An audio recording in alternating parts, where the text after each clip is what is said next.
Everybody gets really excited when you hit one good shot. Pay attention if in the process of hitting that one good shot, you hit 4 of them out of bounds.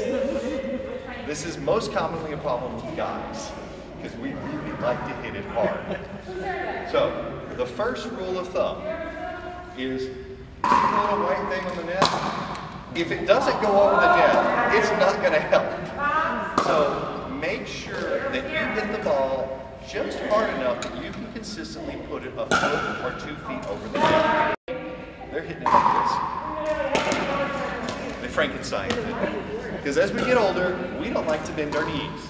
If you are a guy or a girl that played sports in high school or junior high, you'll know the entirety of 8th grade was bend your knees, get down, and move. There's a reason, it's the foundation for every sport. So the first thing is you have to bend your knee. And the most important thing is that the back knee has to bend. So if you want to hit a forehand, you have to come down and the paddle has to be lifting up. If your paddle is flat, or if your paddle is going down, it's not going to make it over that little white thing at all. Not consistent. So you have to bend and you have to be coming up. This ball does not go that fast. Somewhere in between them, your paddle needs to contact the ball. If it contacts it here, you'll have a nice even stroke. If it contacts it in front of the knee, it's going to look like this, and you can recognize the people that flail at it and tends to dive down into the net. If it contacts it behind this knee, it lifts up in the air, and the other guy at the net gets all excited and hits your partner with it. So, however you move, the most important thing on the floor is you get there where the ball bounces so that you can hit it about mid-thigh or knee-high level with the ball between your knees.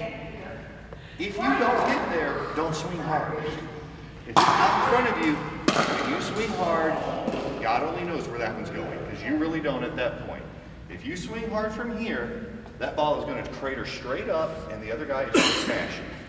So if you do not get it between your legs, don't swing hard at the ball. Push it over, okay? The main thing is when you're practicing your baseline shots, get positioned where it gets between them and get this leg down. Okay, that's the forehand. The backhand, the difference on the backhand is you can hit the backhand from about the front of the foot. Get underneath it and you bend the same way. If you hit the backhand out in front of you, it does this. It goes that way.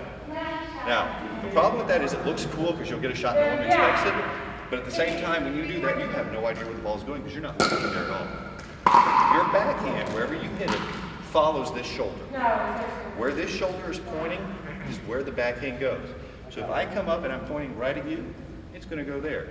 If I come up and that ball's out in front of me and I do this, see where that backhand's going? So same thing. If the backhand's in front of you, you push it. If the backhand's behind you, that's probably the worst thing because at this point you're doing this. And I really don't think I need to describe what's going to happen at that one. It's not going to work out well. Okay, any questions over the basics of where to hit the ball in the ball? Forehand and backhand, not much difference between the two. If you want to, you can. It's not going to make that much difference. That one's very much a personal feeling. When you get to the net, it's going to be different. If you start popping the wrist, you become what I call target number 1 when I play. Because someone that pops the wrist does this, doesn't have much control over it, and that ball starts popping up in the air. As a general rule, when I'm playing a team, if I'm in a tournament and I know someone pops their wrist, we walk back and look at them really hard.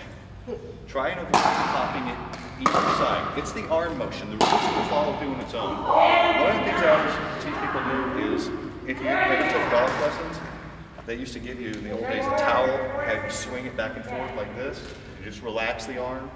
If you can do that, that's your swing right there. So when you do the backhand, do you have to change your grip? You don't have to. If you don't have enough strength to do it this way, you can change the grip and move it around if you want to. You don't have to. That one's very much a personal thing.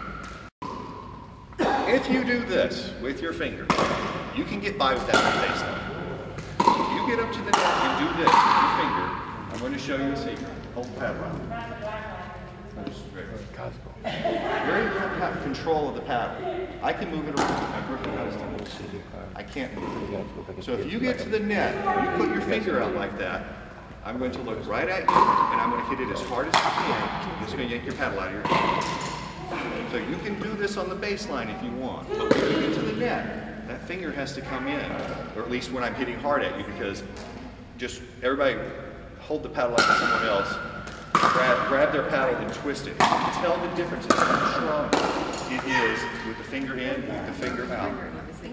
Okay, that is the one thing about putting the finger out like that. It makes people, a lot of them, makes you feel better. Some even do this, but you lose the ability to hit hard shots and get your paddle. The indoor ball is not so bad. The outdoor ball is really heavy. You really yank it out of your hand. So if you can avoid that habit, avoid it. If you're already doing it, do it at the baseline, but break it when you get to the net. Okay, we're going to talk about